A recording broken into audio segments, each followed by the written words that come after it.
game, I'm sitting on the bench, and I'm just happy being at Yankee Stadium. You know, 35,000 people at Yankee Stadium, my first time there.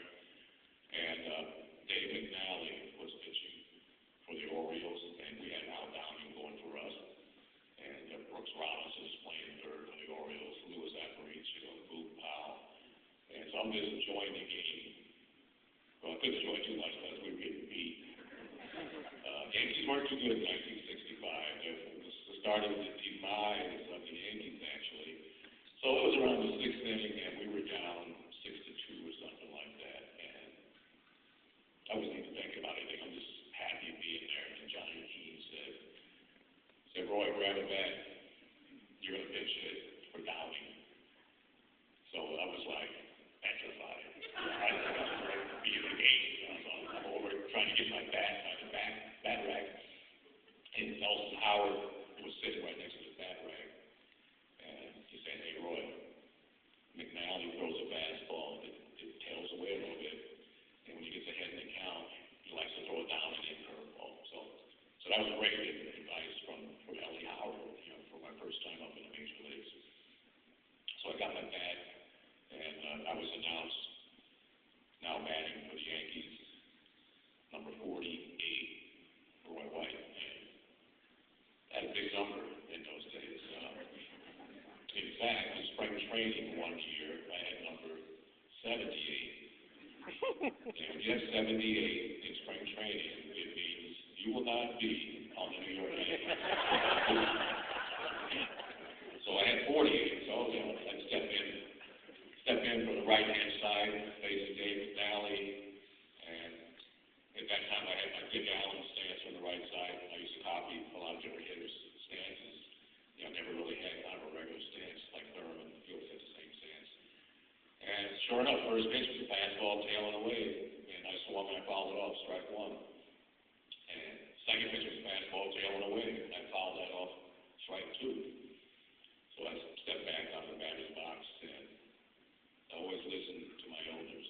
That's something I always learned, and I remember what Elson said. It's probably going to come down again, so be looking for that curveball down again. So I stepped back in, and McNally lines up, and I'm anticipating that curveball down and in. And there was another fastball tailing away on the outside corner. And, you know, sometimes when you're in a situation where you're really nervous, and it was good we had the bag uniforms in those days. They weren't tapered too much because I was like, this is the most people I ever played for in my life. It was 35,000 at Yankee Stadium. My biggest crowd ever was probably 5 down in Columbus, Georgia. And so it was just a defensive reaction. I was going to be struck out my first time up in the big leagues. And at the last minute, I just stuck out the bat to avoid striking out. And I hit a line drive right through the middle for a base hit. My first time.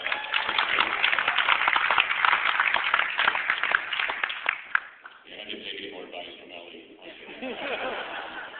And then the second game, I started at second base of a Waldy bunker, and I had a double and a single. And after I got the double, I came into the dugout, and I remember Mickey Mantle looking over at me and saying, hey, kid, it's easy up here, isn't it? But that ended because I went in a slump for 2 years. In 1966, for the Yankees, I hit 220. And in 1967, I improved. I hit 221.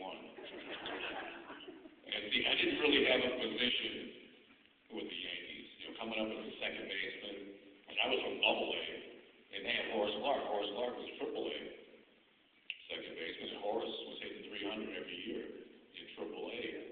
So the Yankees were kind of moving me around. One year I played third. That was in 1967. And so that was no fun.